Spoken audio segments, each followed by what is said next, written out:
when I was in my first year of med school, I was having some difficulties keeping up with all of the material. It was a lot, and memorization is definitely not my favorite style of learning.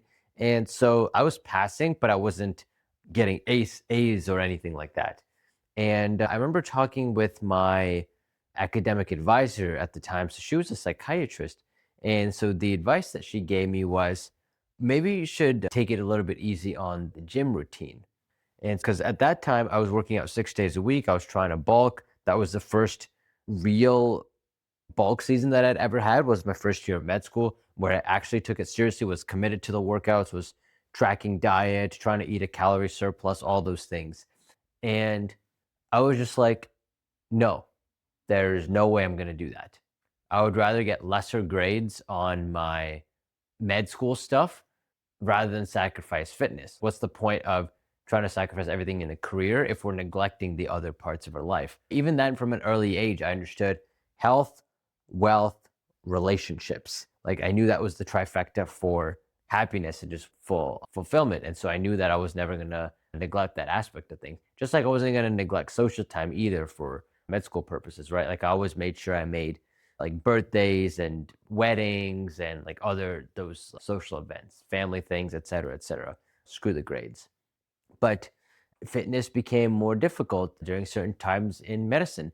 For example, I remember when I was in my third year of medical school, like for example, during my surgery rotation, those hours were like 5 a.m. till 7 p.m., 6 days a week. And sometimes if I was lucky, I'd be able to work out either on the weekends because the weekend shifts were shorter, or I would go in before rounds at 5 or 6 a.m. So I'd get again a quick workout before then. But it was certainly not ideal, and sleep definitely suffered.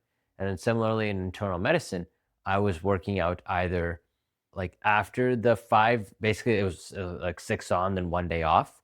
And so I'd work out the end of the sixth day and then that seventh day, the off day. And that was it. Those were only the two workouts I could get done during the week because the rest of the time, you do your six on, 6 to 6 shift, eat dinner, maybe do a chore errand, maybe have a little bit of downtime. And then that was it. Then it was time to fall asleep again. I definitely felt my fitness had suffered then. And then residency came along, and thankfully things were better in residency and the psych residency, but it still had to manage my fitness accordingly. So I would sometimes during clinic hours, let's say it was 12 p.m. till 2 p.m., right? Let's say I had a lunch break plus maybe like a patient or two who were not scheduled. Then I would drive to the gym very quick, work out, and then drive back. Or I remember sometimes we would travel in between sites. Like in the morning, we'd be at one site, and in the afternoon, we would go to another site. And so I would go to the gym in between those sites instead of eating lunch.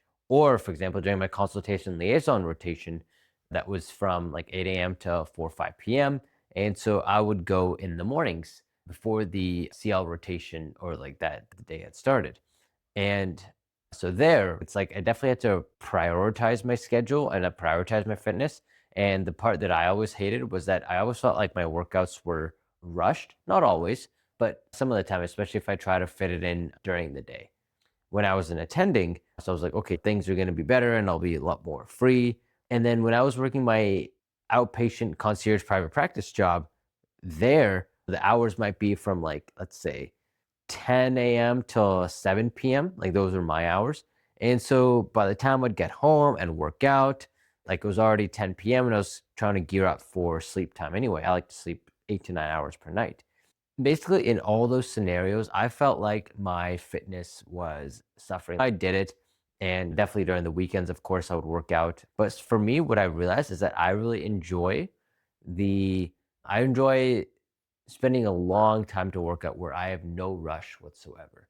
Like I go in, I spend as long as I want to in the gym. I can do the sauna, I can shower, basically where I'm in no rush and I can spend as long as I want to. That's what I like. If I'm like, if I have to time my workout, okay, let's get it done within an hour or 2 hours or whatever, then it's kind of a stress. Now, fast forward to post to my social media life. I can spend as long as I want working out now.